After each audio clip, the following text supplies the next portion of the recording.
tenemos fiesta cada vez que recibimos a Juan Raúl Ferreira. Buen día, bienvenido, Juan. Buen día, un gran gusto estar en estudios nuevamente. ¿Cómo estuvieron esas Navidades? Muy bien, por suerte, en familia. Mirá, no estaba previsto, pero te hago el habitual obsequio de la mañana en camino y aquel arre. Hace rato que lo venía bichando de la agenda. Eso debe ser para mí. Eso debe ser para mí. Y tú me decís que no estaba previsto. Sí, qué maravilla. Ahí está. Pensaba dártela, pero no al aire. Pero bueno, son una joyita de colección, ¿verdad? Son una maravilla total. Y a todos nuestros amigos. Bueno, muchísimas gracias, Alejandro. Al revés, gracias a vos por tanto aporte, por tanta dedicación, por tanta entrega a nuestro programa. Bueno, Juan, decíamos hace un ratito que son muchas las cosas que están arriba de la mesa a propósito de la información de carácter internacional, algunas particularmente sobresalen. A mí me gustaría, porque que quisieras alguna referencia al Perú y esta nueva situación a propósito... Bueno, yo te decía recién que son tantos los temas que se han dado esta semana que por suerte es el último programa del año, porque si tú me ayudas a no alargarme demasiado en ninguno de ellos, podemos redondear una visión que yo no quiero decir que sea apocalíptica, porque yo soy un optimista histórico, natural.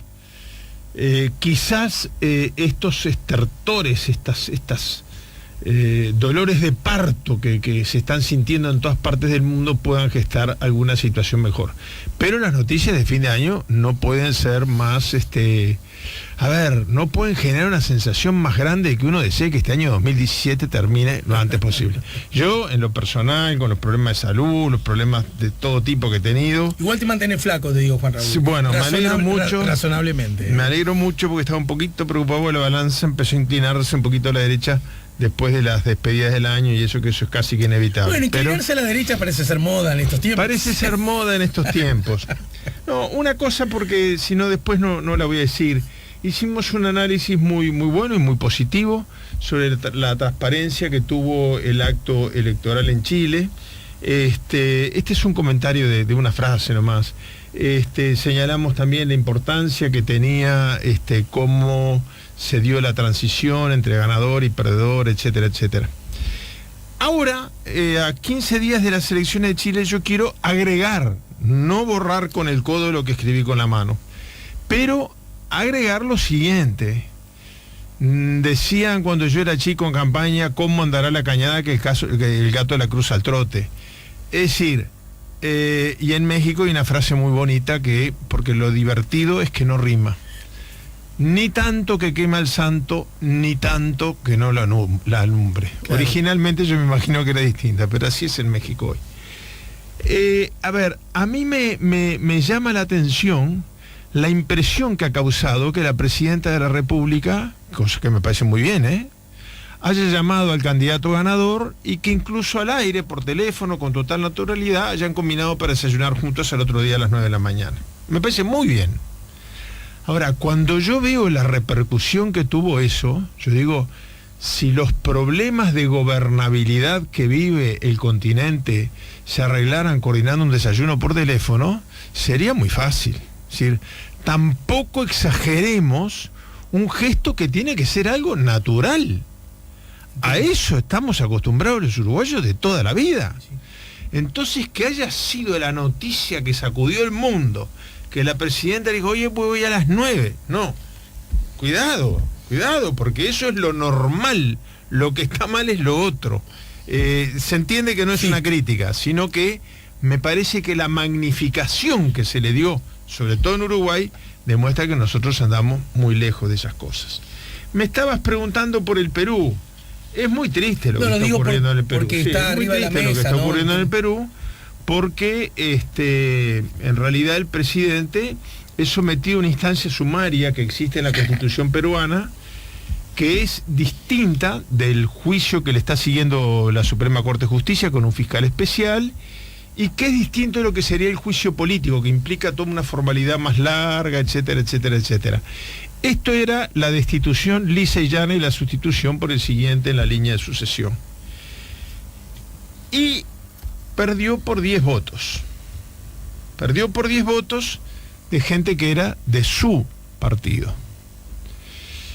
Y esa gente que era de su del partido popular, que es el partido de Fujimori, la GAF, que formalmente no apoyaba el indulto a su propio líder, hasta por un tema de delicadeza, etcétera. Algunos se abstuvieron, otros se retiraron.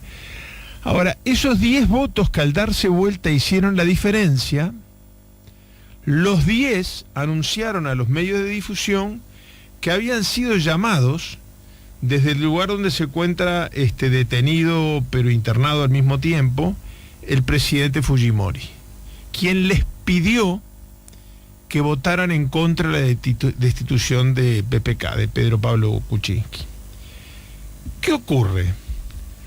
Si un mes después de que Fujimori interviene para salvar al presidente PPK, indulta a Fujimori, es legítimo que haya sospechas que detrás del indulto hubo un acuerdo político para mantener en el poder, contra la voluntad representativa del Parlamento, al actual presidente del Perú. Pero no fue 2 o 3 meses después, fue 48 horas después. A mí me parece un episodio muy triste, para serte franco. Me parece muy triste que un presidente que había dicho categóricamente en su campaña electoral, es más, lo ponía como elemento de confrontación con la otra candidata, que era hija de Fujimori, que él no le iba a dar el indulto. Después vemos si el indulto está bien o está mal, pero bueno, eso cada uno opinará lo que quiera, más. Pero lo cierto es que lo que sí no cabe duda que está mal es cambiar indulto por mantenerme en el poder ilegítimamente. Está demostrado que la consultora que tenía el señor PPK le cobró varios centenares de miles de dólares de honorarios a la empresa Odebrecht en el momento en que el propio PPK hacía gestiones para que se le otorgaran, ya integrado al gobierno, se le entregaran algunas obras públicas. Pero también he escuchado que sin embargo no aplica eso como un posible gran delito, porque justamente ese servicio era un servicio en blanco, legal, que a lo mejor no es delito. Y esto fue una confusión muy grande que armó, que pobre se entreveró con las palabras, en un programa que curiosamente se llamaba Choque de Opiniones, en CNN, y que no fue ni choque porque todas las opiniones eran la misma, ni opiniones porque era una opinión sola, porque invitó solamente a los representantes del partido de Fujimori, de PPK. No invitó a la gente que hoy sale a la calle desesperada para... Y en ese programa entrevista al presidente de la Corte Suprema de Justicia, a quien le pregunta si estas dos instancias, la judicial y la parlamentaria, son vinculantes. Vinculante en derecho quiere decir obligatorio. El señor Fernando El Rincón cree que están vinculadas una con otra. Entonces eso es un pantano en la discusión. Vinculante como sinónimo de que vinculadas. Claro. Entonces le decía, quiere decir que si la Suprema Corte de Justicia lo declara inocente, el Parlamento no. No. Los dos son vinculantes. Dice, pero presidente, me está diciendo que no están vinculadas. Fue bastante papelonesco, ¿no? Un periodista que debiera de hacer sus deberes un ratito antes del programa, el presidente de la Suprema Corte de Justicia le explicó, no, vinculadas entre sí no, vinculantes, es decir, obligatorias. Ahora, ahí hay 3 instancias. Juicio político, que requiere la constatación de delitos o delitos de responsabilidad, como dice la Constitución brasilera, es muy parecida. Está el juicio penal, que es el que hace la justicia.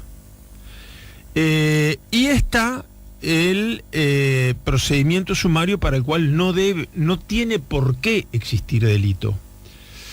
A nosotros nos enseñaban, cuando estudiábamos Introducción en Derecho en Liceo, 2 círculos que se superponían, y había una parte que era un área común, otra era exclusiva de uno de ellos y otra exclusiva del otro.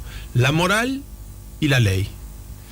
Hay cosas que son inmorales pero no son ilegales. Sí, claro. Hay cosas que por ser inmorales son ilegales, o por ser ilegales son inmorales, y hay cosas que son ilegales pero no son inmorales. Claro. Estacionar mal el auto no es una inmoralidad, ¿no? Entonces, este tipo de procedimiento que siguió el Parlamento, todo parece indicar que el problema sigue porque la Corte de Justicia sigue avanzando en las investigaciones y se verá si había delito o no.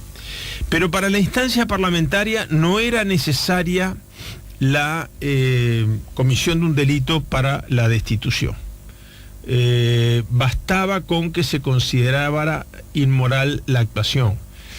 Es obvio que si uno tiene una consultora, yo tuve una consultora también muy chiquitita, no era como la del señor BPK, y es obvio que uno trata de defender los intereses de su cliente.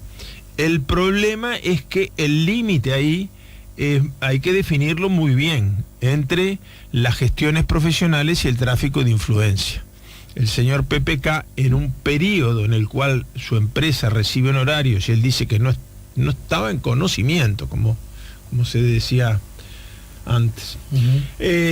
Bueno, resulta que hay un momento que él ya ocupaba, no me acuerdo si era ministro de Desarrollo, pero ocupaba un puesto en uno de los gobiernos del doctor Alan García. Bueno, en todo caso, aunque fuera totalmente inocente, comprar el mantenimiento de su cargo en el poder más allá de lo que indiquen las mayorías parlamentarias, en vez de apelar o recurrir a los caminos legales, etcétera, a cambio de el indulto, a mí personalmente me duele y me causa una profunda tristeza. La televisión, y he visto que hoy, pero lo vi en la prensa uruguaya de hoy de mañana, pero veo que fue como resultado de una manifestación que hubo ayer de noche en el Perú. A mí me llamaba la atención que de Fujimori se habla de la masacre de los 25 muchachos, se habla de hechos de genocidio, en el sentido, no era que mató a uno, mató a otro, sino que mandaba matar grupos de personas, poblaciones campesinas, etcétera, etcétera. Para mí, desde mi modesto punto de vista, que los oyentes podrán compartir o no, lo más grave, porque es lo que lo acerca más a un genocidio racista, que desde mi punto de vista es lo más aproximado a un pequeño por si se pueden comparar las vidas humanas en cantidades, ¿no? Fenómeno de racismo, de exterminio tipo nazi en la América Latina contemporánea. Fue el caso de las 300.000 campesinas a las que esterilizó para evitar que se siguiera reproduciendo una raza que él consideraba inferior. Ese señor, dentro de 2 días le dan, ni siquiera estuvieron dispuestos a esperar el dictamen de una junta médica. Su médico cabecera le da un certificado y se va a su casa.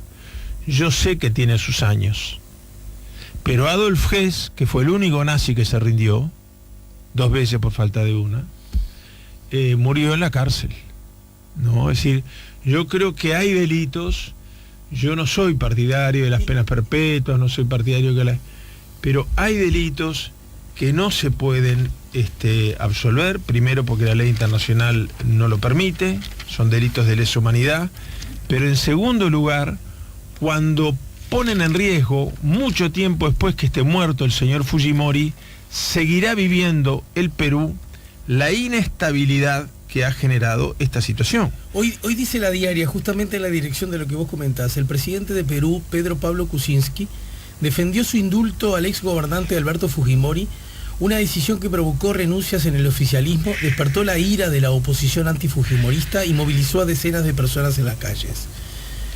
Sin embargo, no respondió a las críticas y tampoco disipó dudas. Unas horas después, Fujimori agradeció el gesto del presidente y pidió perdón por haber defraudado a muchos peruanos durante su gobierno.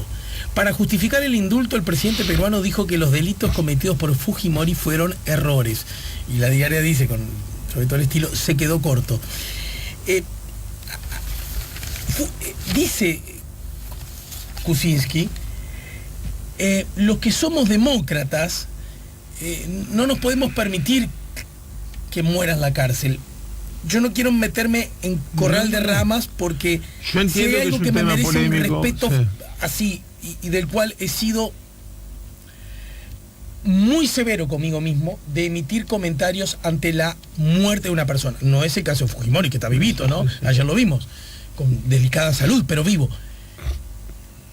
No entiendo el argumento de que una persona, si somos demócratas, no debe morir No, de hecho, a mí me llama la atención que, por ejemplo, dentro del país son los mismos partidos los que celebran el indulto que los que están proponiendo para combatir a la delincuencia la cadena perpetua.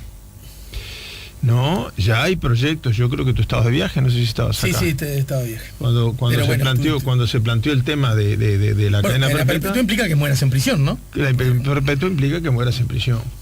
De todas maneras, además, la expresión muera en prisión dista tanto con la situación en que todos vimos que está Fujimori, que es una habitación de 5 estrellas de un sanatorio, el sanatorio más lujoso de Lima, Perú, y donde ya tenía pronto un teleprompt con las cámaras de televisión para, en el momento que PPK, el presidente, anunció el indulto, él salió a responder mirando clarísimo. Viste que se nota mucho cuando es un discurso que está escrito.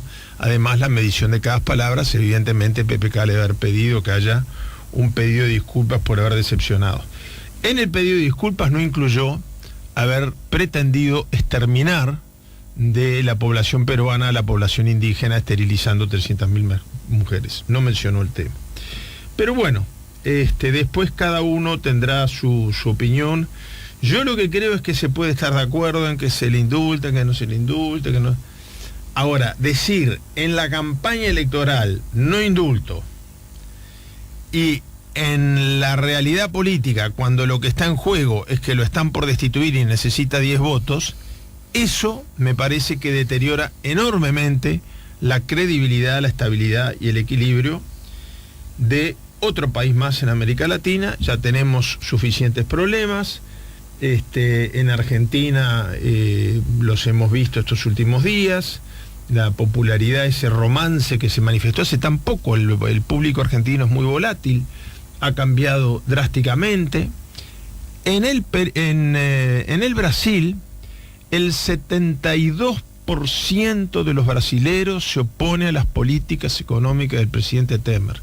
Yo me pregunto, ¿cómo se puede reformar drásticamente la estructura financiera de un país, sacándole a los pobres para darle a los más ricos? Es decir, exactamente el proceso inverso el que se hizo en un país que sacó a 40 millones de personas de la pobreza y las pasó a la clase media. Hacer el proyecto inverso con menos del 30% de apoyo popular.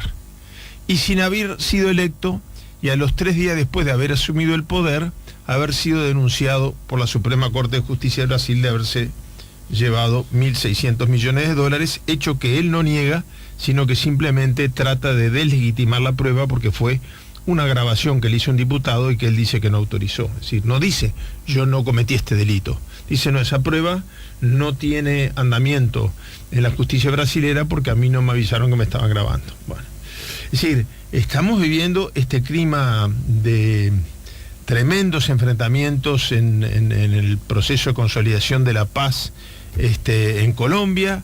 Estamos viviendo una elección en Honduras donde la Organización de Estados Americanos, después que se pronunció la Unión Europea, después que se pronunció la COPAL, después que se pronunció la UNASUR, la Organización de Estados Americanos dice que no está en condiciones de validar el resultado y que llama a la realización de elecciones en Honduras. Bueno, yo digo, para mí se demoró un poquito el pronunciamiento de la OEA, ¿no? Yo que he estado en muchas misiones de la OEA, para mí se demoró un poquito.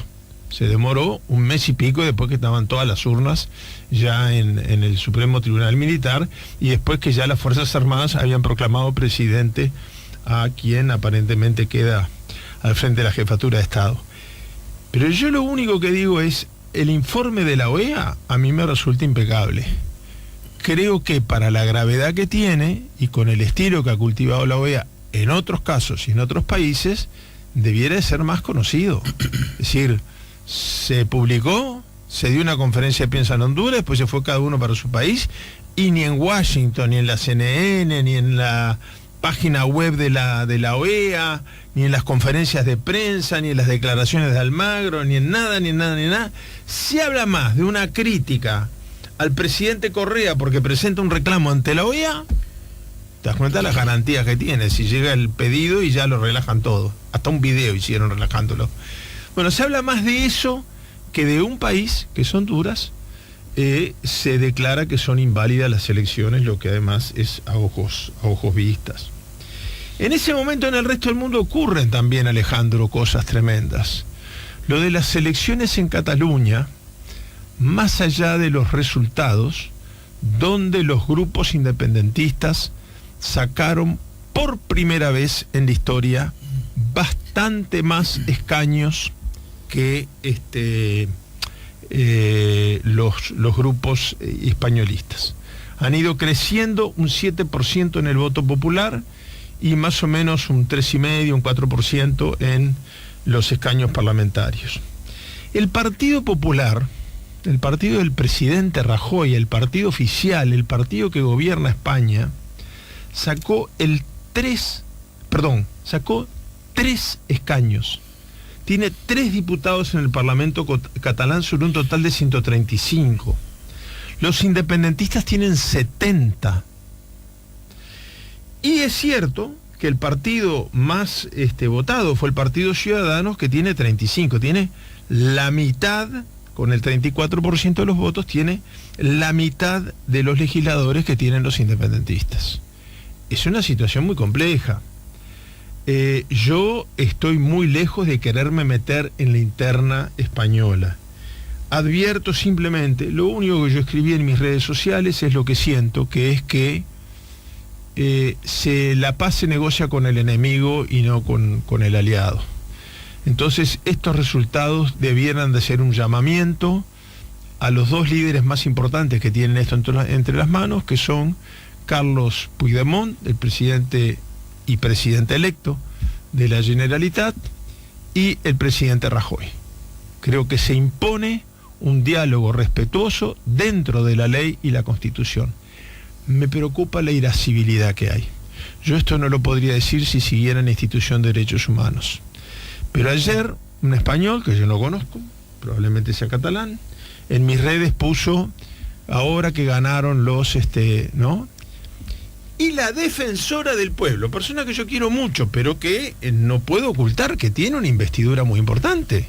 Porque cualquier violación de derechos humanos que haya en Cataluña, ella es la persona que tiene que juzgar si hubo, ¿no? Contesta un exabrupto tremendo. Primero trata de mentiroso porque dice, es mentira. No ganaron los independentistas. El Partido Ciudadano sacó más votos. La defensora del pueblo. A mí me dejó triste eso, porque yo digo, a ver, hasta podría decir, mire, yo tengo una interpretación distinta del resultado, porque el partido más votado fue Ciudadanos. Pero yo me pregunto, ¿es mentira decir que ganó Donald Trump? Alguien que diga, ganó Donald Trump en Estados Unidos, mentiroso. Y que además lo haga una autoridad nacional. La Defensoría del Pueblo no existe en Estados Unidos. Pero Hillary Clinton sacó más votos que Trump, pero el que ganó las elecciones fue Trump, ¿no? Si el nuevo presidente es Puigdemont, ganó las elecciones.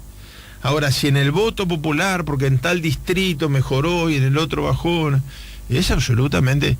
Que individualmente el Partido Ciudadanos haya sido el más votado, no quiere decir que con la mitad de los parlamentarios que tienen el conjunto de las fuerzas independentistas se puede decir que haya perdido. Pero esto me demuestra a mí un clima de irascibilidad, de falta de... y un problema de vacío institucional, Alejandro, que yo no sé cómo se soluciona. Porque Puigdemont es presidente en el exilio, en pleno siglo XXI, está exiliado, quiere volver para tomar su cargo, ¿y qué contesta el señor Rajoy? Es el momento de bajar un poquito la pelota al piso. ¿Qué contesta el señor Rajoy? Que en el momento que asuma un nuevo presidente, él levanta el artículo 151 de la Constitución. Pero primero tiene que asumir.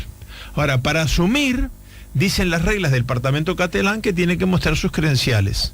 por lo tanto tiene que ir primero a Cataluña y al llegar al aeropuerto va preso. ¿No? Entonces, claro, es una situación de una falta de cintura, de ductibilidad. Al que ganó le dicen, una vez que usted gane, yo gano. Ahora, primero tome el poder. Ahora, eso sí, mire que cuando pise territorio español va preso. ¿No? Me parece que estamos en una situación de un vacío institucional, no se sabe cómo se va a hacer para hacer la transmisión de mando, todavía no hay una decisión tomada, se habla de un discurso desde pantallas gigantes, sí, pero hay un momento que la autoridad electoral lo tiene que investir como presidente nuevamente porque es lo que corresponde jurídicamente. Y ojalá después de eso apuesten al diálogo. Y para terminar, Alejandro, la situación que se viene generando en Estados Unidos, que casi que no da para más, ¿no? En primer lugar, y esto afecta al Uruguay, porque hubo un pronunciamiento oficial del gobierno uruguayo al respecto, desde mi punto de vista correcto, sereno y firme, en el sentido del anuncio de Estados Unidos de mover su embajada a Jerusalén. Quizás, como dice mi querido amigo Eddie Hausman, judío, la solución en el futuro pueda ser que Jerusalén sea la capital de los dos estados. ¿Por qué no? Hay muchas posibilidades. Pero lo que es clarísima la resolución de Naciones Unidas que crea el Estado de Israel es que esa decisión de qué va a pasar con el futuro de Jerusalén la tienen que tomar en acuerdo el gobierno de Palestina y el gobierno de Israel. Entonces, mudar a un territorio que en este momento está ocupado después de la guerra de los 6 días. Yo sé, lo quiero decir antes que alguien me lo reproche, yo sé y me parece que no es lo mismo. Es una ocupación posterior a una invasión que hicieron los árabes a Israel y que perdieron, ¿no? Pero de todas maneras el territorio conquistado en una guerra para las Naciones Unidas no tiene legitimidad jurídica. Y además creo que más allá de lo jurídico, Jerusalén quiere decir ciudad de la paz, Yerú Shalom, ¿no? Ciudad de la paz. Entonces, ¿esto qué ha traído? Desde el anuncio del señor Trump han muerto 18 jóvenes palestinos en Jerusalén. El partido de gobierno ha anunciado que los presos políticos o por delitos comunes palestinos que estén en Jerusalén no podrán recibir la visita de sus familiares. Es decir, esto ha traído una escalada tremenda en la situación del Medio Oriente. No veo en qué puede aportar a la paz y a la negociación la mudanza del gobierno de Estados Unidos.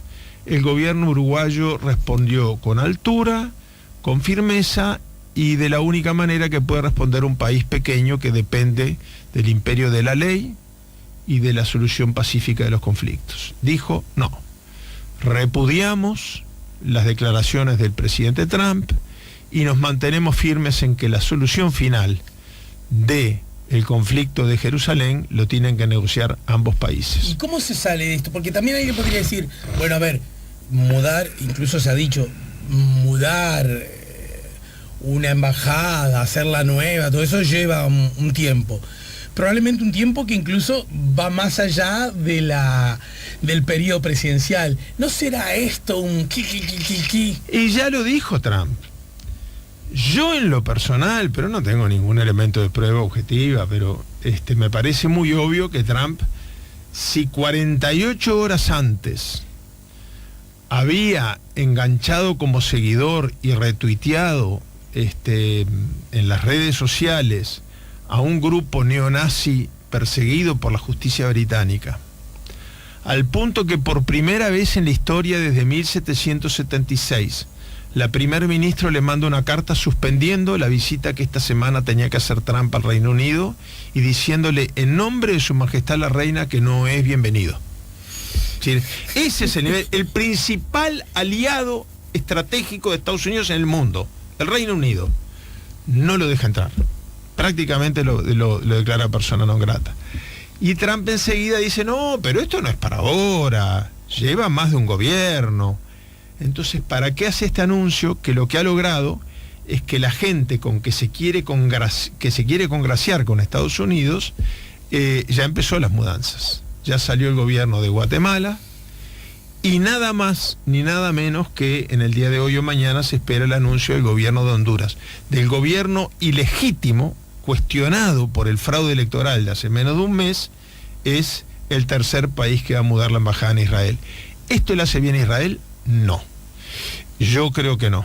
Yo me sigo considerando un amigo de Israel y apelo a la comprensión de mis amigos judíos, que a veces confunden la amistad con Israel con la amistad con el gobierno de turno de Israel, que no es lo mismo.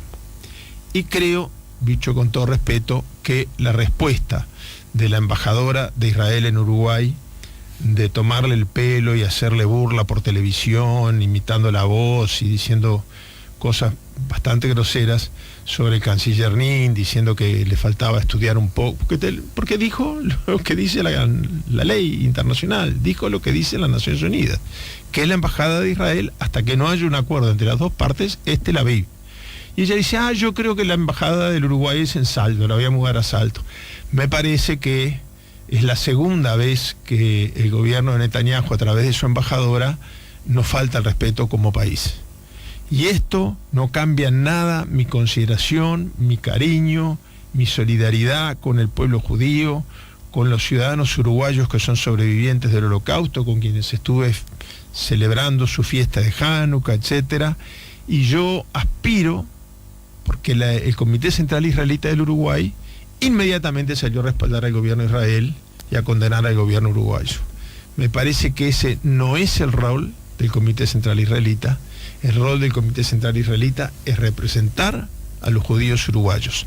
La representación del gobierno de Israel compete exclusivamente a la Embajada de Israel en Uruguay. Bueno, Juan, como siempre, muchas gracias. Gracias de verdad, gracias de corazón. Y estaremos prontos para iniciar una nueva temporada juntos, ¿no? ¿Cómo no?